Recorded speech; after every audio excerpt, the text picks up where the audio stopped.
Naghahanap sila ng community na gusto nilang tulungan. So, kayo yung isinag-guest ko na pwede na matulungan kayo. Basta muna na gusto ko matulungan yung mga ano talaga, yung livelihood. Good afternoon po, everyone. Nandito po kami para isarin po namin kayo natulungan. Sapat na po ba yung kinikita niyo po? Hindi, kasi gusto siguro sa pangkain na lang. Trabaho tapos yung ano, kain. Kasi kulang-kulang naman po.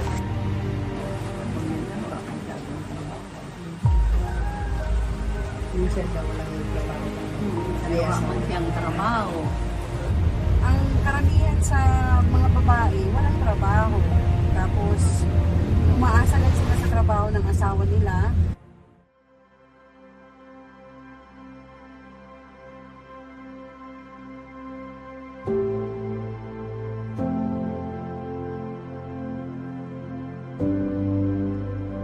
Magandang hapon po sa inyo lahat. Kami po ay mga estudyante mula sa University of Santo Tomas. Ako po si Justin, si Kurt po, kagrupo ko po, at si James po. At salamat po sa inyong oras ngayon. At sa dulo po ng gagawin din natin, magbibigay lang po kami ng konting pasasalamat sa oras po ninyo ngayon. Nag-prepare lang po kami ng mga bigas para po sa oras din po na nabigay ka sa inyo na amin ngayon. Ayun po, magsisimula na po tayo sa survey. Kung may katanungan po kayo, pwede niyo po i-raise po ngayon.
pangalan niyo po?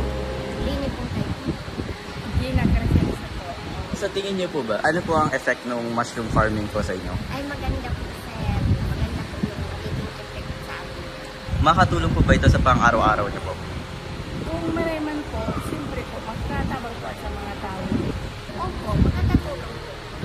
Dadagdagan lang po ng sipag at syaga. Ano po ang tingin niyo sa programa na ginawa po ba namin? Nakakatulong po ba ito sa inyo?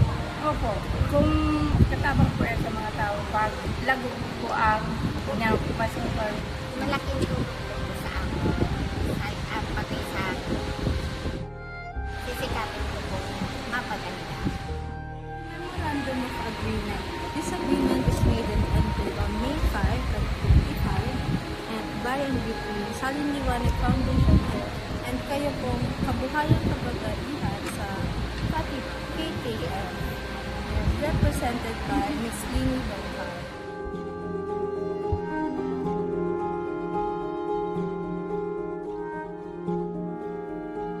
Gusto ko lang po magpasalamat po sa inyo po and sa team ko rin po, especially sa DA rin po, sa pagtulong po sa amin at nagawa po namin yung Saling Liwanag and yung mushroom farming na matagal na po namin pinrepare po para sa inyo. Sana po ma-maintain po natin yung mushroom farming kasi maganda rin po siya in the long run po para sa inyo. Alam ko ipalam sa inyo, yung project na ito po ay tulong-tulong po ng mga ibang tao sa Pilipinas. Meron po donation galing po Manila, galing din po dito sa Sorsogon para matulungan po tayo. So, maraming salamat po sa pagtulong po ninyo today. At maraming salamat din po sa DA sa pag-accept po ng invitation namin. At sana po, madami po kayong natutunan ngayon sa aming training program na initanda po sa inyo. At sana po sa mushroom facility po na napatayo po namin ay masustain niyo po ito hanggang sa maging ito po livelihood niyo po talaga sa pagmamahal. Thank you po sa pagpunta niyo po today. Thank you po din po sa dahil pumayag po kayo makipag-partner po sa amin dahil hindi po kami ganun kakilala at galing po kami sa Maynila. Alam ko po na based nga po din sa survey po natin. Kaya po sana itong project po na ito ay matulungan po talaga kayo at umasenso po farm at kaya din po asenso din po. Yan po. Maraming salamat po. My name is George Propo from Department of Agriculture po under the Research Division of Resources and Development. My name is Karen Caribas from DA, Sorsogon Dairy Farm. Yung mushroom production po na itlanda ko ngayon is nakikita ko naman po na may visible na po siya dito sa napili niyo pong association. Lahat po ng mga materials provided na po. So yung magiging part na lang po ng association is continue po kung ano po na So, ang kinagandahan po kasi lahat po bigay niyo po sa inyo para at least sa unang production po nila, wala po silang gastos.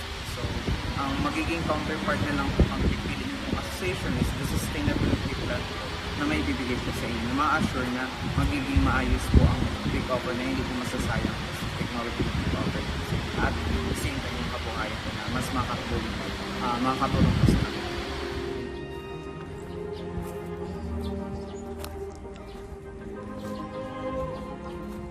Pasalamat tayo it because may mga estudyanteng willing to help para masustain yung hanap buhay na isa itong pagkakitaan na papahalagan nyo lang.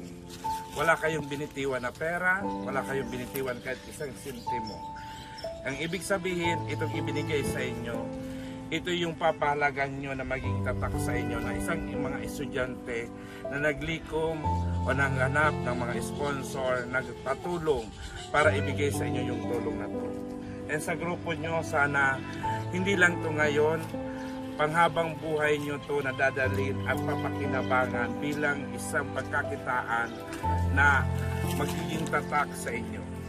And sana ang hinilang namin in behalf of LGU Castilla, kung anong mga kailangan nyo, nandiyan naman yung ating mga Department of Agriculture, yung dito sa LGU and Public Chon, yan dyan sila madam.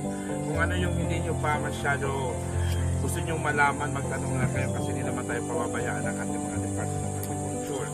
And yung LGU, parati naman anytime na anong kailangan nyo, nandiyan parati si Mayor to support itong project na to. Hindi lang papapaya si Mayor anytime.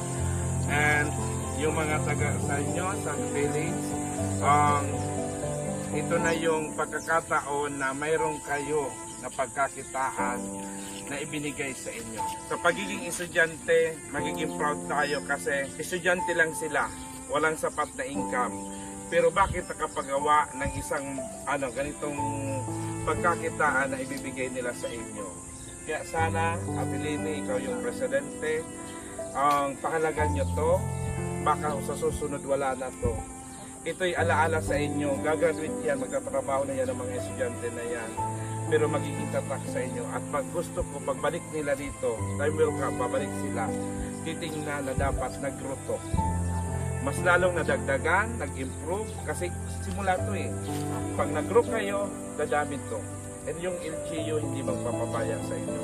Hindi sila hihingi ng anumang kapalit. Ang kapalit lang na hihingi nila, palagahan at mas lalong panatili. Kaya thank you so much sa mga student from Santo Tomas, Manila. Thank you so much sa inyong apat dahil musilak inyong mga puso na nakapunta kayo dito sa amin. Although marami sila dito target sa Bicol, in Sorsogon Province, yung target talaga nila, yung nakita nila, nabihag nyo dito sa Kumatkat and dito sa Castilla. Thank you so much sa inyong mga ma'am and sir, and hopefully itong binigay ninyong biyaya sa kanila bumalik sa inyo mas sobra-sobra pa. Thank you and God bless po sa inyo.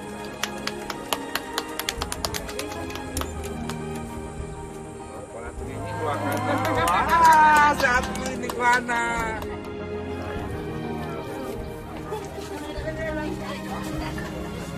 Pinaka-importante nito, yung mga mag-maintain nito, dapat see to it na palagan nyo kasi malaking bagay ito na ibinigay sa inyo.